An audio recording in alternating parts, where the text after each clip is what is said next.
Assalamualaikum warahmatullahi wabarakatuh. Selamat pagi menjelang siang, teman-teman semua.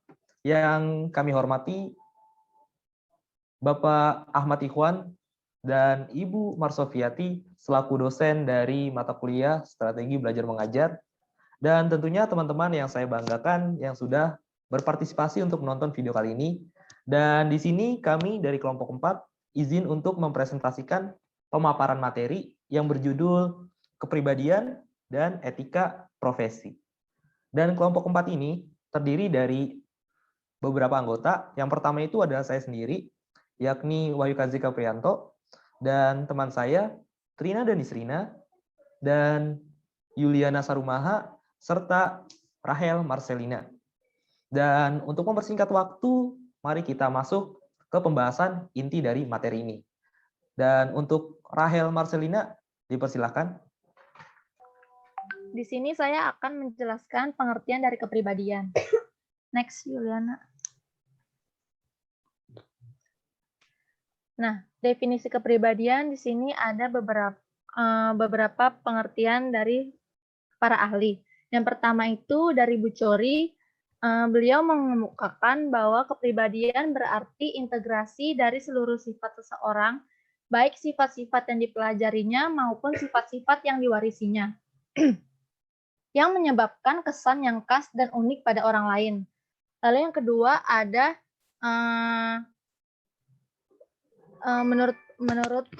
menurut Koswara, beliau mengemukakan bahwa kepribadian adalah bagaimana individu menampilkan dan menimbulkan kesan bagi individu lain. Lalu yang ketiga ada dari Alport yang mengemukakan bahwa kepribadian adalah keseluruhan pola pikiran, perasaan, dan perilaku yang sering digunakan oleh seseorang dalam usaha adaptasi yang terus-menerus terhadap hidupnya. Dari pengertian tersebut, dapat disimpulkan bahwa kepribadian merupakan bawaan dari setiap individu sejak lahir atau kejiwaan dan fisik, dan kepribadian dapat berubah seiring pertumbuhan seseorang. Nah, di mana seseorang tersebut dalam perjalanan hidupnya akan menerima rangsangan baik dari luar maupun dari dalam. Dan orang tersebut akan menanggapi rangsangan itu dan kemungkinan akan berpengaruh pada sikapnya, seperti bagaimana cara bicaranya, cara berjalannya, dan bagaimana kebiasaan seseorang itu sehari-harinya. Next, Mommy. Ya, selanjutnya ada macam-macam tipe kepribadian. Di sini ada 3 ya, teman-teman. Yang pertama ada ekstrovert. Nah, kepribadian ekstrovert ini, orang yang memiliki kepribadian ekstrovert adalah orang yang mudah bergaul dan menyesuaikan diri dengan lingkungan sekitarnya. Nah, sehingga pikiran, perasaan, dan tindakan-tindakannya banyak dipengaruhi dunia dari luar dirinya daripada dunia dari dalam dirinya. Ciri dari kepribadian ekstrovert ini seperti aktif bicara, mudah bergaul, ramah, dan sering ambil bagian dalam aktivitas sosial lainnya. Lalu yang kedua ada kepribadian introvert. Nah, orang yang berkepribadian introvert ini adalah orang yang tidak mudah untuk menyesuaikan diri dengan lingkungan sekitarnya. Mereka cenderung dipengaruhi dunia yang ada di dirinya sendiri daripada dunia luar. Ciri dari kepribadian introvert ini seperti sifat yang pemalu, sifat penyendiri, pendiam, berhati-hati, dan kurang suka bergaul. Lalu yang ketiga ada kepribadian neurosia. Nah, neurosia ini atau biasa juga disebut dengan psikoneurosis adalah istilah umum yang merujuk pada perilaku dan kecenderungan untuk merespon dengan emosi negatif terhadap ancaman, kondisi yang membuat frustasi atau kejadian buruk lainnya. Jadi dapat dikatakan bahwa neurosia ini adalah gangguan emosional yang cukup ringan. Nah, kepribadian neurosia ini bahkan kadang-kadang disertai dengan simptom fisik atau seperti orang yang cepat berkeringat, gampang pucat, gampang gugup, seperti itu. Lalu dicirikan juga dengan orang yang mudah cemas, pemurung, tegang, dan lain sebagainya. Selanjutnya akan dijelaskan oleh Yuliana.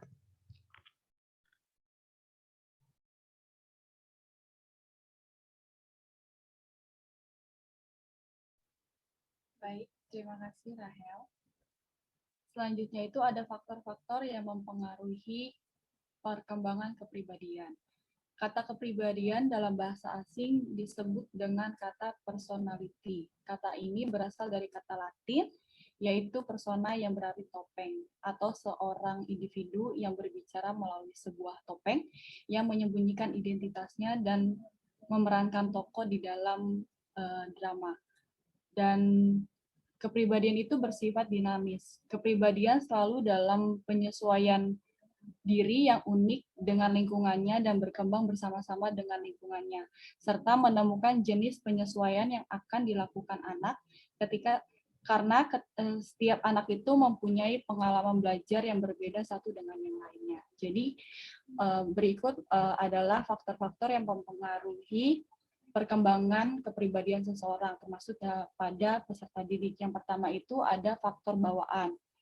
Faktor ini merupakan sifat-sifat yang diturunkan orang tua kepada anaknya. Misalnya itu, contohnya, sifat sabar anak dikarenakan orang tuanya juga memiliki sifat sabar. Beda hal jika kalau orang tuanya itu gampang emosi, gampang marah, dengan secara nggak langsung, faktor bawaan akan mempengaruhi anak juga yang akan memiliki sifat yang emosi dan juga gampang marah. Yang kedua itu ada faktor pengalaman di lingkungan keluarga. Pengalaman ini membentuk konsep diri primer yang sangat mempengaruhi perkembangan kepribadian anak dalam mengadakan penyesuaian diri dan sosial pada perkembangan kepribadian periode selanjutnya. Pada faktor ini, anak akan diajarkan di lingkungan keluarga, terkhusus pada orang tua. Orang tua akan mengajarkan anaknya saat makan misalnya harus menggunakan tangan kanan, kalau misalnya ketemu sama orang jangan lupa nyapa, dan juga saat berbicara dengan orang yang lebih dewasa harus lebih sopan. Nasihat-nasihat atau ajaran yang diajarkan orang tua ini akan diingat anak saat berada di luar lingkungan keluarga. Dan yang ketiga ada pengalaman kehidupan. Pada faktor ini, kepribadian yang sudah ada atau karena pengalaman yang sangat kuat sehingga mengubah konsep diri dan sifat-sifat yang sudah terbentuk pada diri seseorang.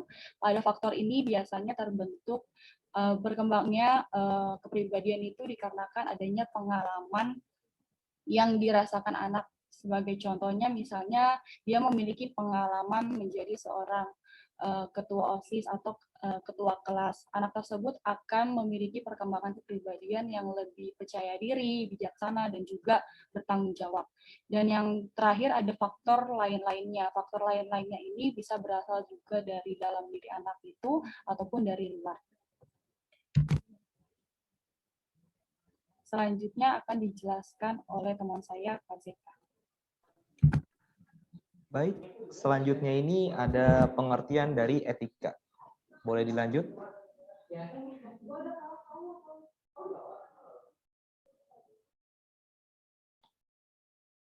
Lanjut. Nah, sebenarnya kalau kita berbicara mengenai etika ini, pastinya kita sudah mengetahui ya teman-teman terkait pengertian etika secara umum. Nah, mungkin di sini saya akan mereview kembali mengenai pengertian dari etika itu sendiri. Nah, etika itu apa? Nah, di sini dijelaskan bahwasanya etika adalah suatu subjek atau konsep yang dimiliki oleh individu ataupun kelompok untuk menilai apakah tindakan yang telah dikerjakan oleh seseorang itu dapat dikatakan benar ataupun dikatakan salah. Nah, ini adalah menurut dari Martin dan Sumaryono. Boleh dilanjut, Yuliana? Nah, selanjutnya ini ada pengertian dari profesi. Boleh dilanjut? Nah, dan ini juga mengenai profesi, pastinya kita sebagai mahasiswa yang sedang menjalani studi di semester 6 ini pasti sudah tahu mengenai definisi dari profesi itu sendiri, baik itu secara umum ataupun dari para ahli. Nah, di sini saya akan mereview kembali mengenai dari pengertian profesi itu sendiri. Nah, profesi itu apa sih, teman-teman? Nah, profesi itu adalah segala aktivitas atau pekerjaan yang dikerjakan oleh manusia, baik secara formal ataupun tidak formal, di kehidupan sehari-hari. Nah, contohnya itu seperti kita ini. Nah, sebenarnya kita ini yang lagi presentasi ini juga ataupun teman-teman sekalian sebenarnya itu sudah mempunyai profesi tersendiri. Nah, profesi apa? Nah, profesi kita ini sebagai mahasiswa adalah yaitu mahasiswa itu sendiri ataupun pelajar.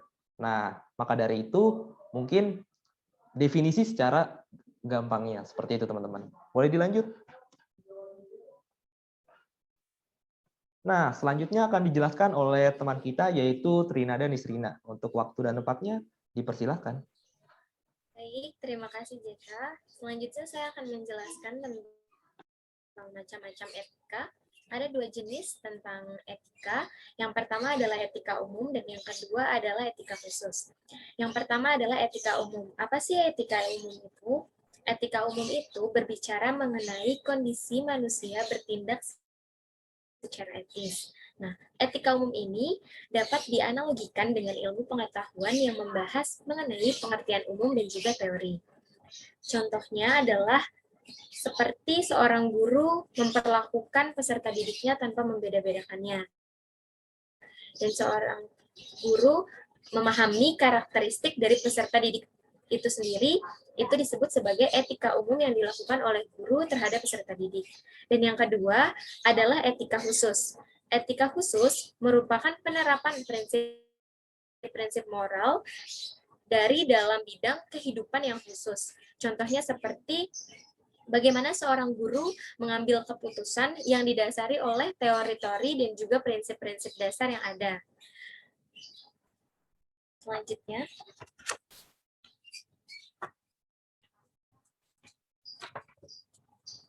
nah, selanjutnya ini adalah tujuan dari kode etik atau kode etika.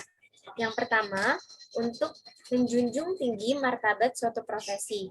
Dalam hal ini, kode etik dapat menjadi pandangan dari pihak luar agar mereka tidak memandang rendah terhadap profesi tersebut. Dan yang kedua, untuk menjaga dan memelihara kesejahteraan para anggotanya. Dalam hal kesejahteraan, kode etik memuat larangan-larangan kepada para anggotanya untuk tidak melakukan tindakan yang merugikan kesejahteraannya. Yang ketiga, untuk meningkatkan mutu profesi. Kode etik memuat norma-norma dan juga larangan anjuran agar para anggota profesi berusaha untuk meningkatkan mutu dari profesi tersebut. Dan yang terakhir adalah untuk meningkatkan mutu organisasi profesi.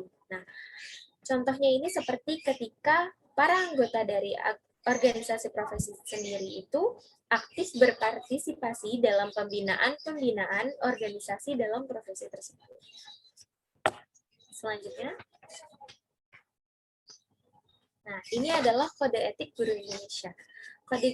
Kode etik guru Indonesia dapat dirumuskan sebagai suatu himpunan nilai-nilai dan juga norma-norma profesi guru yang tersusun dengan baik dan juga sistematik dalam suatu sistem yang utuh dan bulat. Nah, fungsi dari kode etik guru Indonesia ini sendiri adalah sebagai landasan moral dan juga sebagai pedoman dari tingkah laku setiap guru dalam tugas dan juga pengabdiannya. Sekian presentasi dari kelompok kami. Kurang lebihnya mohon maaf. Wassalamualaikum warahmatullahi wabarakatuh.